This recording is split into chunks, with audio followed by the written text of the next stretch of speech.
Yang jelas ya kalau dilihat dari tren di Twitter, itu ada beberapa kata yang mestinya jadi evaluasi teman-teman dari 02 ya. Apa itu? Itu cringe, Mbak, yang dominan. Cringe itu dalam bahasa Inggris artinya, bahasa Indonesianya adalah jijik ya. Juga ada istilah lain savage ya. Savage itu orang yang kejam.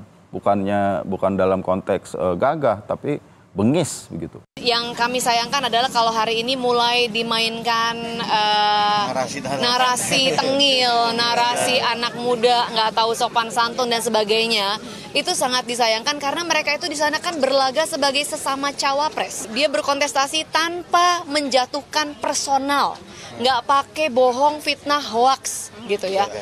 Gagasan semuanya, sangat menarik.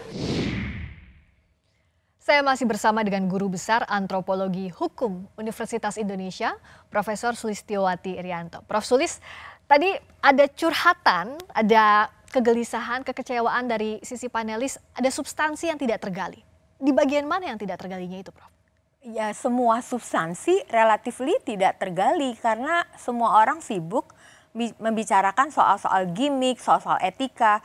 Padahal substansi itu harusnya yang diberitahu kepada publik, masing-masing calon itu memiliki gagasan apa, pemikiran apa, dan akan menerjemahkannya ke dalam public policy yang seperti apa. Itu yang ditunggu-tunggu publik sebenarnya, karena banyak sekali masalah-masalah serius ya. Tapi akhirnya itu jadi hilang karena semua orang membicarakan hal-hal yang kurang substansi ya, soal-soal gimmick, soal-soal etika, kemudian saling perang tafsir begitu. Meskipun para paslon, cawapres khususnya dalam debat itu sudah mengutarakan kebijakan soal A, B, C, tapi itu dianggap panelis tidak cukup.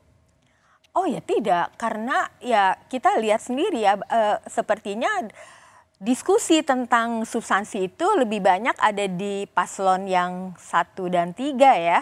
Itu yang bisa sedikit banyak berkorelasi dengan apa yang ada di dalam pertanyaan-pertanyaan ya. Tetapi sayang sekali ada paslon yang kurang bisa merespon setinggi stature, setinggi harapan publik bahwa itu adalah betul-betul debat untuk mencari pemimpin bangsa. Bicara soal harapan publik, apa reaksi netizen kita akan lihat, Prof. Sulis, karena pasca debat cawapres ada analisis dari Drone Emprit yang menemukan data Gibran Rakabuming Raka, jadi yang paling banyak dimention, kita lihat datanya, banyak dimension sebanyak 512.000 dan juga mendapat sentimen negatif tertinggi di platform Twitter atau X yang saat ini kita kenal sebesar 66%, sementara Muhaimin menjadi yang kedua terbanyak dimension dengan sentimen negatif 9% dan Mahfud MD dengan 11% sentimen negatif.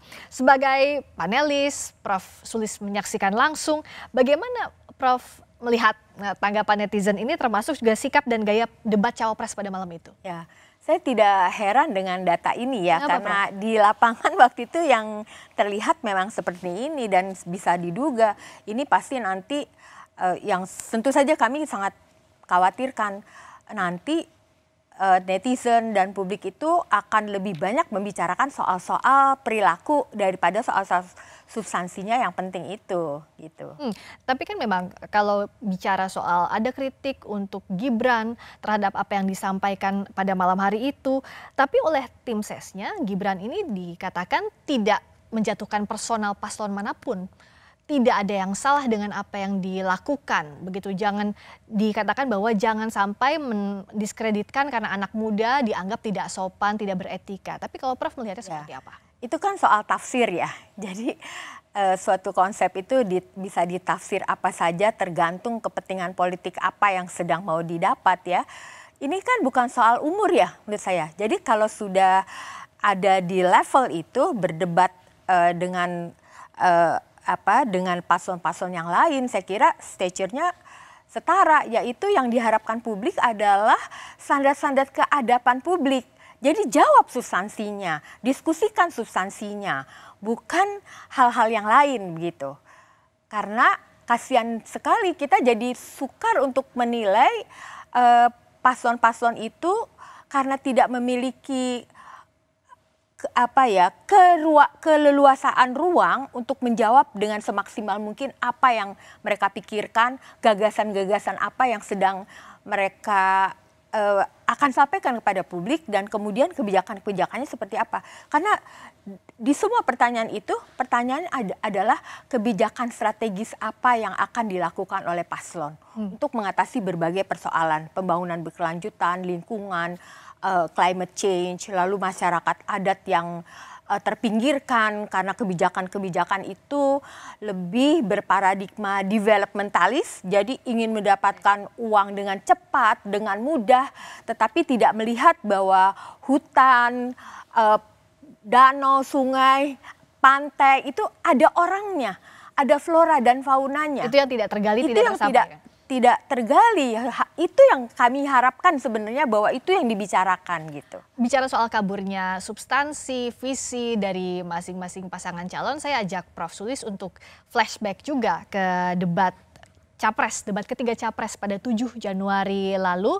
Kita akan lihat dulu videonya berikut ini. Pertanyaannya sekarang terkait dengan pertahanan, berapa skor yang Bapak berikan atas kinerja Kementerian Pertahanan yang dipimpin oleh Bapak Prabowo? 5 juga. Saya punya datanya dan kemudian akan saya sampaikan. Karena itu menurut saya skornya justru di bawah 5, Mas Ganjar.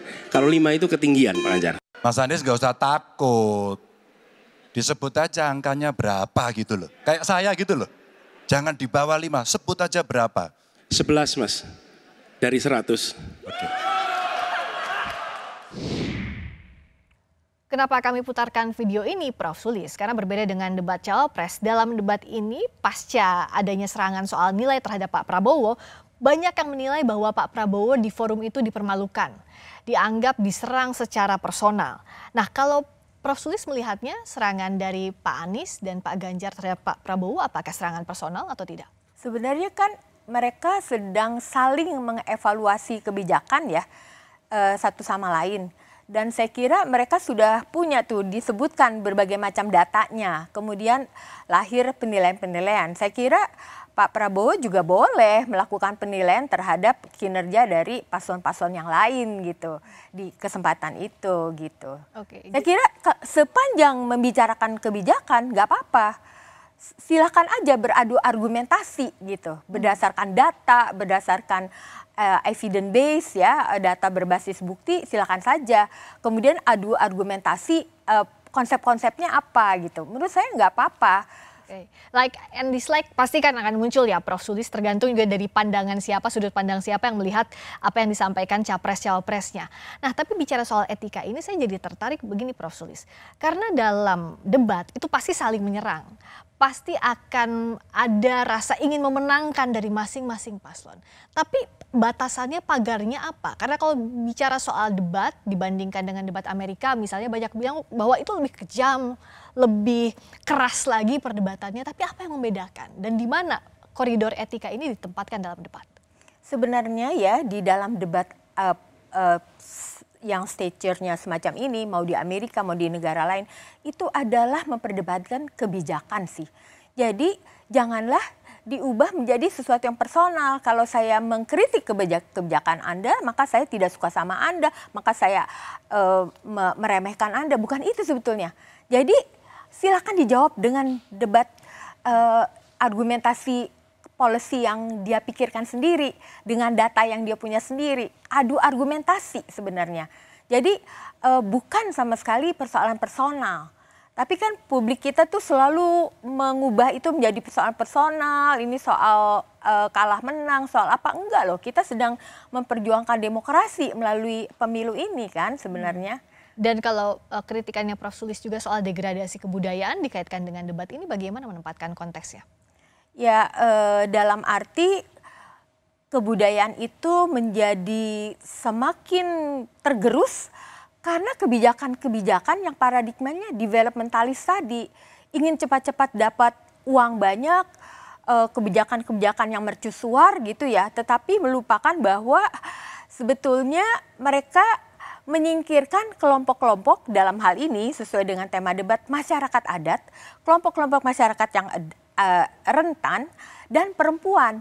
Karena mereka banyak sekali kehilangan ruang hidup karena dikonversi menjadi lahan-lahan untuk ekonomi ya, maka mereka jadi terlempar dari ruang hidupnya sendiri. Saya penelitian di Papua Barat dan di Kalimantan Tengah ya, itu banyak yang mengatakan di Papua ya, kami sudah banyak kehilangan pohon-pohon sagu gitu. Padahal pohon sagu itu adalah sumber makanan mereka.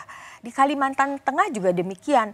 Setiap hari para ibu dan anak-anak itu harus menghisap asap kebakaran hutan. Jadi tiba-tiba saja sekolah bisa mengumumkan hari ini libur karena ada asap. Bayangkan, apakah itu mereka pikirkan juga? Oke. Gitu. Itu yang harusnya dibawa di forum Iya. debat. Dan tadi bicara etika dalam debat, yang penting sebenarnya kebijakan, ranahnya ada di kebijakan, begitu Prof. Sulis. Iya, iya. Boleh tambahin lagi nggak? Silakan. Jadi saya penelitian di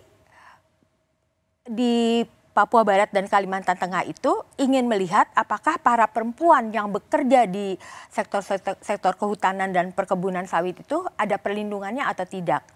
Saya bertanya dengan semua kepala dinas yang ada di sana, tidak ada satupun regulasi yang melindungi perempuan dari kekerasan seksual, dari pekerjaan yang begitu berat dan berbahaya ya. Hanya karena ternyata mereka itu bekerja dengan status sebagai pekerja harian. Jadi tidak tercatat sebagai pekerja formal. Kalau berstatus sebagai pekerja harian, maka dianggap tidak ada. Tidak ada orang itu karena tidak formal. Sehingga mereka tidak memikirkan bahwa perempuan-perempuan ini perlu perlindungan, perlu regulasi.